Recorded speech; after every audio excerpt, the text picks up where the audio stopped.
I'm going to be teaching some classes, dedicating a media center, and then I have a couple trips to some other countries. Okay? I don't know what God's going to do, but this is what usually happens to me. After I get to a place, once I'm there, I discover something I never knew before, an opportunity, a project, some variable that I didn't know about, and I have to make a decision. It almost happens every single time.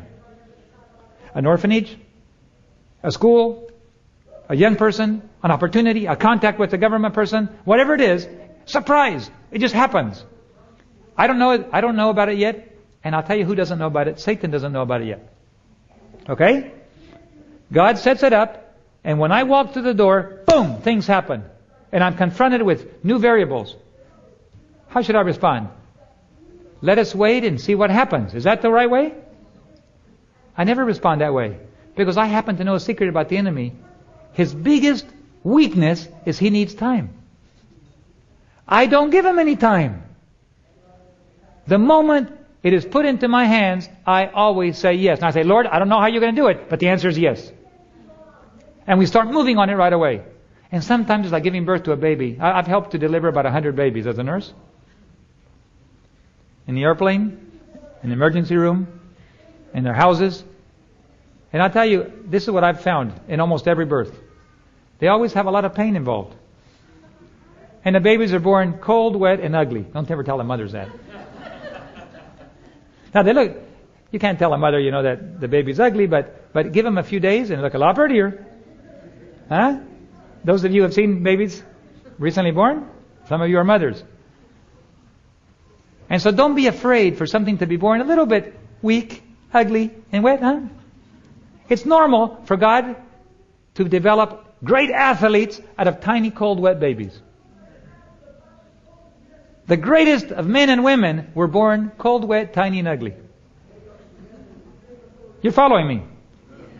What the devil does, when he starts, he blows big trumpets and big fanfare and all kinds of balloons in the air and doves and everything. When he starts, God doesn't start that way. God is very quiet little. He plants a seed in a mighty oak. So when you're starting, don't expect to have all the variables you need. Don't expect to have all the money you need. Just be born. Once you are born, it will grow. But don't ever postpone an opportunity. You must move at the golden moment. The slightest inclination in a balance should determine the matter at once. That's a principle of war. And all of us are at war. Now, if you're not at war, then you're a citizen of this world. Citizens of this world are not at war yet, unless they're war against God. But if you're a citizen of heaven, war has been declared on you. You have to know it's wartime. By the way, another principle. It is wartime now, it's not peacetime. If you're living your life like it were peacetime, I'm planning on graduating from the university and having a comfortable practice, and I'm going to do this, and I'm going to have this, and I'm the other. You're in a wrong world. We don't live in a peaceful world anymore. It is wartime. Attack has been declared, a frontal attack. Perhaps we could live in the most dangerous period ever in the history of the earth right now. Because once the crisis hits, it'll be safer. At least the sides will be chosen.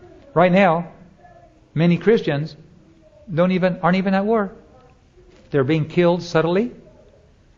Slowly but surely, the music, the hooks into the heart, the movies, the literature, real subtle. Internet problems.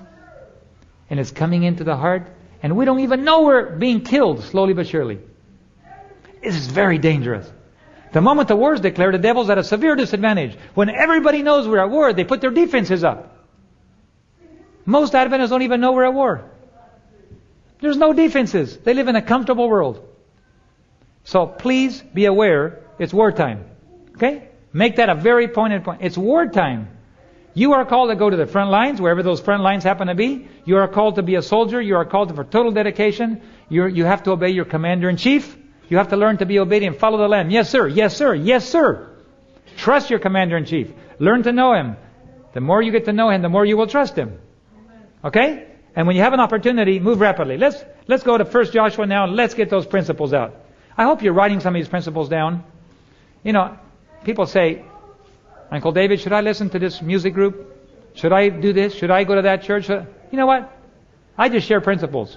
Use the principles and you figure out what to do. Okay? I like to share principles and then you apply them. The principles I've been mentioning, if you apply them, about presumption, about faith, about wartime, about peace, about details, being generous, having a prosperity point of view, philosophy instead of the philosophy that there isn't any money left. Okay. Oh, by the way, I have to say that the two philosophies about, I just can't remember the name. One is the prosperity philosophy, and the other one is insufficient philosophy. It's not the right word. Scarcity philosophy. Those two philosophies are both correct. They're both correct. Well, how can you say that? Well, because the people that say there isn't any more and they don't give any, they're right. They never get any more. And the people that say there's plenty, I can afford to give, they're right. They always get more. Just you have to choose your philosophy, right? Okay. After the death of Moses, the servant of the Lord, this assistant called Joshua gets orders from God, telling him to cross the river Jordan. And in verse 3, God tells him, every place that the sole of your foot will tread upon, I have given to you. Now here is we're in a quandary. Because God is violating the rules of grammar. This is not normal for God unless He does it on purpose. God is using present tense and past tense in the same sentence. He says, every place that you put the sole of your foot someday you will tread upon, that's future tense, I have already given it to you. Excuse me. The food we're about to eat really tasted good. Huh? That doesn't make sense. He's violating the rules of grammar. But God does it on purpose to underscore something. First of all, you haven't gotten there, Joshua. But when you get there, and you put your sole of your foot on it, just know it's already yours. Now, isn't that really neat of God to do that? And then I want you to know something here too. Where has God asked you to put the sole of your foot? I was invited to China last year, and I wanted to go to China. You know what I wanted to do? I did it. The moment I stepped off the airplane, I don't know what the other people thought, but I went, look, God, the sole of my foot is on this country. I want it.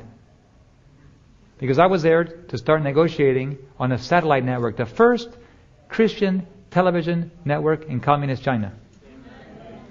And we're already following the steps and procedures, and the thing is opening the door. The first time. I don't want to wait till communism falls, because it will fall, you know. All of a sudden it'll be there. And 100 denominations will be standing in line trying to get television. I don't believe in being the tail. I like being the head. God wants His people to be the head and not the tail. And I've discovered everywhere we go, everywhere we go, we end up being the head. It's not an accident. It's not because we're powerful. It's because we move fast and we know we have a mission and God has told us to do it. And a message for the people. And in Guyana, we have a monopoly. The only church that has total national privileges for 4 airplanes. In 30 years, no other church has gotten those privileges.